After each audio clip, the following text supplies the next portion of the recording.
Hello everyone, good evening. Welcome back to my channel. I hope आप सभी अच्छे होंगे। Himachal Pradesh public service commission की ओर से आज एक नोटिफिकेशन जारी किया गया है जिसमें आपको असेंशियल क्वालिफ़िकेशन के बारे में बता दिया गया है कि आपकी जो असेंशियल क्वालिफ़िकेशन है वो क्या होनी चाहिए और आपकी जो मास्टर डिग्री है वो कौन से सब्जेक्ट में होनी चाहिए और कौन से आप पर्टिकुलर सब्जेक्ट के लिए अप्लाई कर सकते हैं। तो चलिए ये देख लेते हैं। सबसे पहला जो है वो है आपके पास मास्टर डिग्री होनी चाहिए विथ 50% मैक्सिमम मिनिमम जो मार्क्स हैं आपके 50% होने चाहिए मास्टर डिग्री में, जो भी आपका सब्जेक्ट रहा हो। इंग्लिश के लिए अगर आप इंग्लिश के लेक्चरर के फॉर्म फिल कर रहे हो तो उसके लिए आपके पास इंग्लिश की मास्टर डिग्री होनी चाहिए। हिंदी के लिए हिंदी की मास्टर डिग्री होनी चाहिए। हिस्ट्री के लिए हिस्ट्री की आपके पास मास्टर डिग्री होनी चाहिए। पॉलिटिकल की पॉलिटिकल साइंस की होनी चाहिए। और इकोनॉमिक्स के लिए आपके पास economics, applied economics and business economics, इन तीनों में से कोई किसी भी सब्जेक्ट में अगर आपकी मास्टर डिग्री है तो आप इकोनॉमिक्स के लिए अप्लाई कर सकते हो। उसके बाद मैथमेटिक्स के लिए आपके पास मैथमेटिक्स एंड अप्लाइड मैथमेटिक्स की मास्टर डिग्री होनी चाहिए। इसके बाद फिज़िक्स में फ़िज़िक्स की होनी चाहिए, इलेक्ट्रॉनिक्स की होनी चाहिए या न्यूक्लियर फिज़िक्स की होनी चाहिए।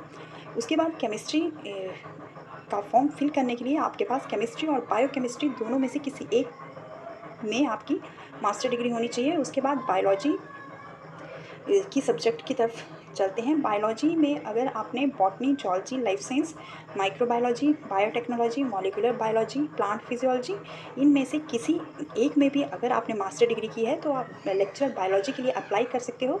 लेकिन इसमें ये कंडीशन है, आपने जो ग्रेजुएशन की होगी, बीएससी जो की होगी, उसमें आपने ग्रेजुएशन लेवल में बॉटनी और जूलॉजी दोनों ही सब्जेक्ट पढ़े होने चाहिए। देन कॉमर्स का सब्जेक्ट भी बता दिया है आपको। Commerce with accountancy, financial accountancy and income tax as major subject of study. Holder of degree of master of finance control are also eligible for the post of lecturer in. इसके बाद आपके पास professional qualification में bachelor of education की degree होनी चाहिए। आपके पास BEd होनी चाहिए विथ मिनिमम 50% मार्क्स। बीएड में आपके 50% मार्क्स होने चाहिए, तभी आप लेक्चरर की पोस्ट भरने के लिए, फिल करने के लिए एलिजिबल माने जाओगे।